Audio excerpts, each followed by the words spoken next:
So guys இன்னைக்கு நம்ம bachelor கிச்சனில் என்ன செய்ய போகிறோம்னு பார்த்தீங்கன்னாக்கா சப்பாத்தி ரோல் தான் கைஸ் செய்ய போகிறோம். ஸோ அது சப்பாத்தி நம்ம ரெடி பண்ணி வச்சாச்சு. பேஸ் அதுதான் நமக்கு. அப்புறமேட்டு இந்த ஸ்டஃப் மட்டும் எப்படி செய்யணுன்றது ஒரு குயிக்காக சொல்லு. ஒரு ஆனியன், ஒரு ஃபுல் கோஸு, அதுக்கப்புறம் தக்காளி எல்லாம் போட்டோம், அதை ஃப்ரை பண்ணிருந்தேன். ஒரு தேவையான ஸ்பைசஸ் சில்லி போட்டேன், சில்லி போட்டு நம்ம போய் அப்புறம் கரம் மசாலா அது மாதிரி இருந்துட்டேன். அதெல்லாம் ஃப்ரை பண்ணி வச்சுருக்கோம். ஸ்டஃபிங் ரெடி பண்ணோம். ஓகே, அது கூட எக்கு ஆட் பண்ணிக்கோங்க. கடைசியாக எக்கு சிக்கன் இப்போ மைனஸ் ஆட் பண்ணோம். இது ஹோம்மேட் மைனஸ். வேணா ரெசிபி வேணும் நம்மளோட சேனலில் இருக்குது, ஷார்ட்ஸில் இருக்குது, பார்த்துக்கோங்க. கொஞ்சம் ஆட் பண்ணால் போதும். சில்லி பண்ணியிருந்தாங்க. இப்போ வாங்க ரோல் பண்ணிக்கலாம். ஒரு சில்லி பேஸ்ட் வச்சுருக்கோம். அதோட ரெசிபி நான் சொல்கிறேன். சில்லி, அதுக்கப்புறம் கார்லிக்கு, அதுக்கப்புறமேட்டு புதினா, கொத்தமல்லி, கொஞ்சமாக புளி, லெமன் போட்டு நல்லா கிரைண்ட் பண்ணிக்கோங்க. அதுதான் அதோடைய சீக்ரெட் இன்க்ரீடியன்ட்ஸ். ஓகே,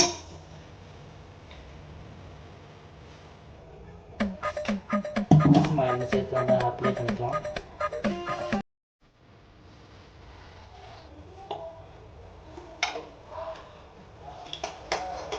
இது நம்ம ஸ்டெப்பிக்ஸ் பார்த்துக்கோங்க.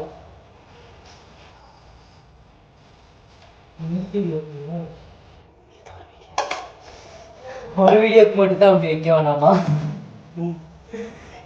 எனக்கு நல்லா கை யூஸ் பண்ணிக்கோங்க. ரொம்ப இதெல்லாம் பார்க்காதீங்க. என் தோசை கலர் சூட் பண்ணும். நான் தோசை கலர் சூட் பண்ணிடுறேன். இதே மாதிரி எல்லாத்தையும் பண்ணிக்கோங்க. இதே மாதிரி எல்லாம் பண்ணிக்கோங்க. ஏன்னா இதை ரொம்ப நேரம் ஆகும். எடுத்தாச்சு, சாப்பிட்டு போவாங்க. நம்ம கஷ்டம் சாப்பிடுவது. எந்த பக்கம் கிடைக்கிறது?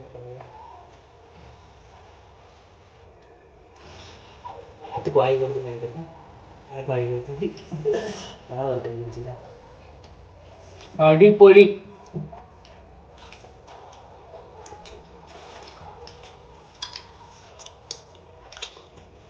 வீடுதான் போடல, சூப்பராக இருக்குன்னு ட்ரை பண்ணுங்க.